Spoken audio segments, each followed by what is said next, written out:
What's going on? I'm Sam, and today I'm going to be putting in the air conditioning unit to this window.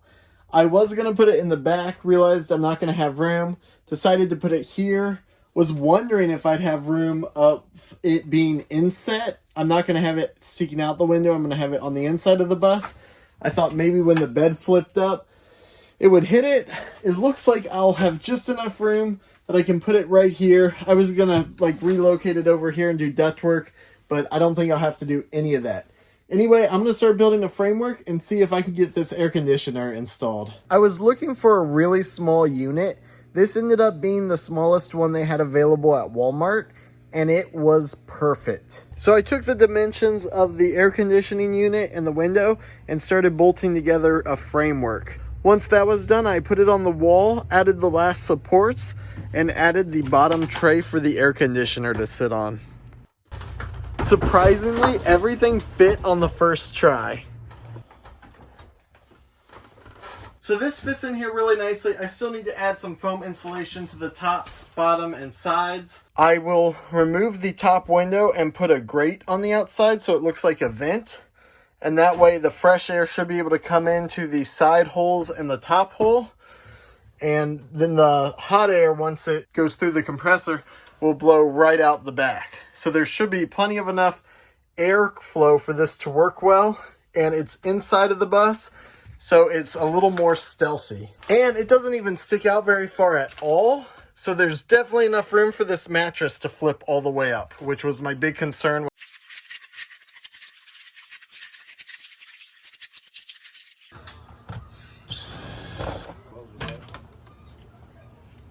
Once I got that window out, I rolled on a coat of primer and then added this piece of wood, and this also will keep the condensate from coming back into the bus.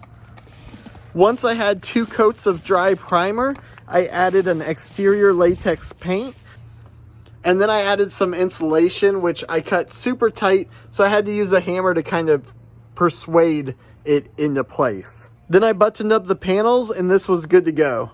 You can really see how much I had to persuade this foam to go into place, but the tighter the better because it will keep this very well insulated.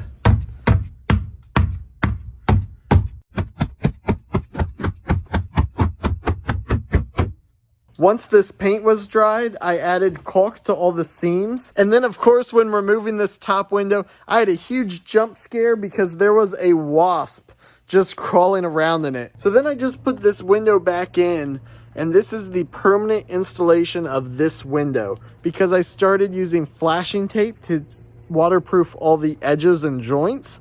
So if I ever take this window out, I'm gonna have to redo all this flashing. I guess the most important thing when waterproofing is imagine how the water's gonna fall. So you always work from bottom to top to get a good seal. I also made this metal drip tray, which goes in the bottom here, just so that if any condensate does get inside, it's going to be in this metal tray and it's not even going to touch that painted wood. This tray gets glued in. The corners get sealed with this quad flexible caulk, and then I tape the sides so no water can drip in behind it and get underneath this pan. I tried using this bracket to see if I liked how this would hold the AC in. I'm not a huge fan of it, so I might come up with something else, but it will have these foam pieces around the whole AC, top, bottom, and sides, as well as a face plate to make it look nice. I wasn't able to get the right size vent cover, but I did order one, so it will be here in about 2 days. You'll just have to use this video to kind of imagine what it's going to look like when it's on. And there you have it. For the most part, the AC's completely installed, at least as far as functionality goes. I still have to do a couple things to make it look better, mainly this faceplate around it. But it doesn't take up much space, and it really doesn't look as bad as I thought it would. So this is the first time I've ever attempted anything like this with the inset air conditioning unit. If I had to do it a second time or redo this one, I would totally have built this bottom support slanted at a pretty good angle while keeping the air conditioning unit at a slight tilt. That way any water in there at all would just automatically pool out versus having a potential of it pooling up in the corner depending on how you're parked. So that's just food for thought. If you ever try this, or if I try this again, I would totally have this base plate at an angle so you don't even have to worry about potential condensation staying in there. So it's like 60 degrees here, but I'm gonna turn this thing on anyway and see how it works. So this is the first time I turned it on. It's definitely blowing cool air. It should be blowing hot air out the back. The air seems slightly hotter than the air coming out of here, but not enough that I can really tell. So I'm gonna have to wait for a hotter day to make sure this thing works. But I am a little concerned about pooling condensation. And if I end up having a condensation problem of condensate pooling up in this pan, I can drill holes in the corners of the pan and run that straight down to the bottom of the bus where it will just drip on the ground. So I'll have to keep an eye on that and see if that ends up being a problem or not.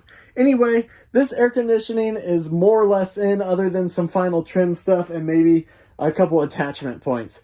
So we're going to call that a day. So thank you guys for watching this video. I hope you enjoyed it, and I will see you in the next one. Hey buddy, did you have a good day? We went to Rural King and everything, huh?